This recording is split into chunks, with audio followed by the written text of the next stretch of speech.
Our next guest, he is an Academy Award-winning actor who's now conquering the small screen in his new Western Yellowstone. Please welcome the one and only Kevin Costner.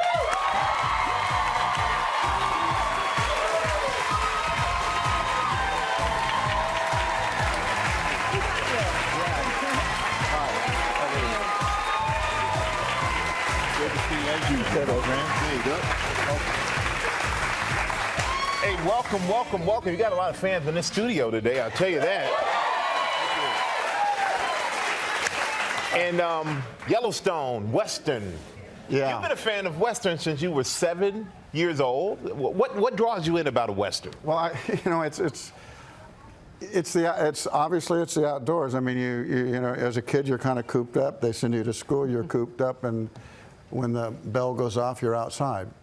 And that's probably the greatest feeling. I mean, when you ever walk by a playground, you hear the, we're all the same. And when I was 7, I saw this movie, and Spencer Tracy's voice was going off, and Jimmy Stewart was in a canoe and dressed in skins in the lake. There wasn't a ripple in that lake, and he pushed onto a shore, and there was these exotically dressed people in feathers and stuff. And I looked and I thought, this is where I need to be, and it never stopped. But I don't feel any different than any of you. When we see these places in the world, they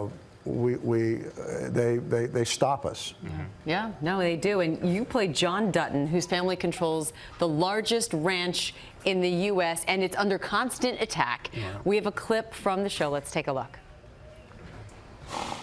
Well, parading in front of your friends, Dan, isn't an honor. It's an insult. You want to build subdivisions? Move to Dallas. I won't have them here. Yeah, that's right. Nothing happens in this valley I don't know about. Called progress, John. And progress doesn't need your permission. In this valley, it does. Mm-hmm. Tell us about John Dutton. Yeah.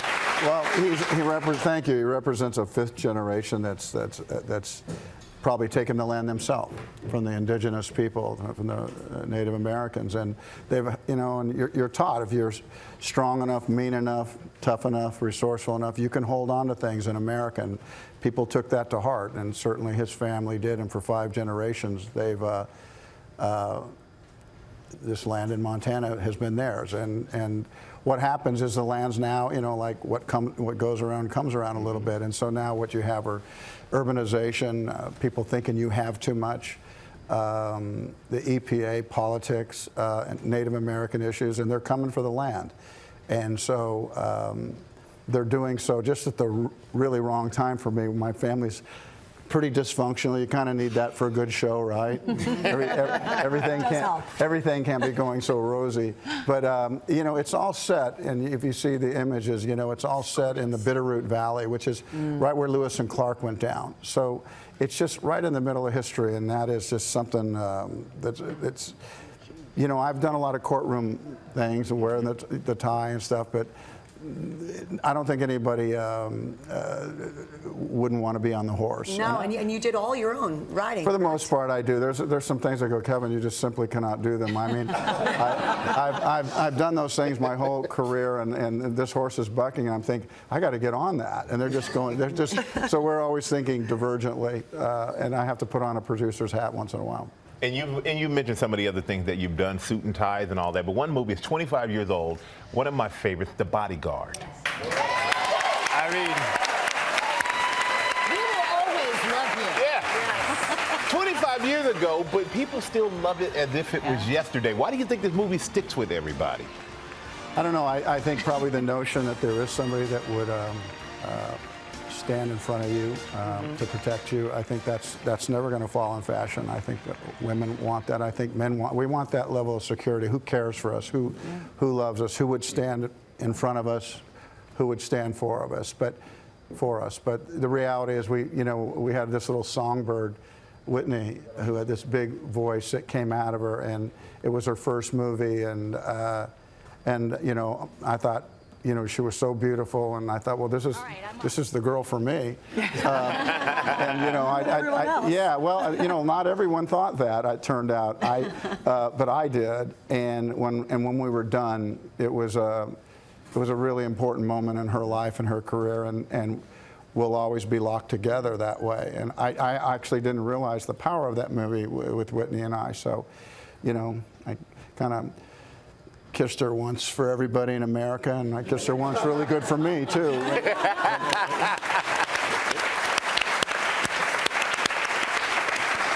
The Whitney Houston documentary is actually coming out, and I know that you appear in the film, and you obviously got to see a side of her that few people knew. What do you remember most about her? Well, you know,